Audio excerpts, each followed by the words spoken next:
Point number 5. Tindivanam பக்கத்துல சரி 30 வருஷத்துக்கு முன்னாடி 3 ஏக்கரா நிலத்துல நஞ்ச புஞ்ச வாழைத்தோப்பு பலாத்தோப்பு இதெல்லாம் போட்டு செல்வ செழிப்போட வாழ்ந்தண்டா. ஐயோ பாவுங்க, நான் தப்பா நினைச்சிட்டேன் வக்கீல் சார், நான் தப்பா நினைச்சிட்டேன். எங்க அப்பா என் பணம் உப்பணம் எப்படி பாத்தியா பார்த்தத ஒரு புள்ளிக்காக எப்படி சேர்த்து வச்சிருக்காரு பாத்தா. இதான் சார் எங்க அப்பா, இதான் எங்க அப்பா.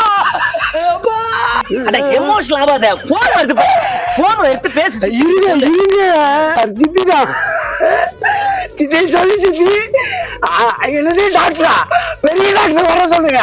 2 லட்சம் 3 4 5 லட்சம் ஆனாலும் எங்க அப்பாவை காப்பாத்த சொல்லுங்க. எங்க அப்பா எனக்காக எவ்வளவு பண்ணிய. பேசாத ஒவ்வொரு நிமிஷம் எங்க அப்பா உயிர் முக்கியம். உடனே காப்பாத்த சொல்லுங்க. வந்துட்டேன்.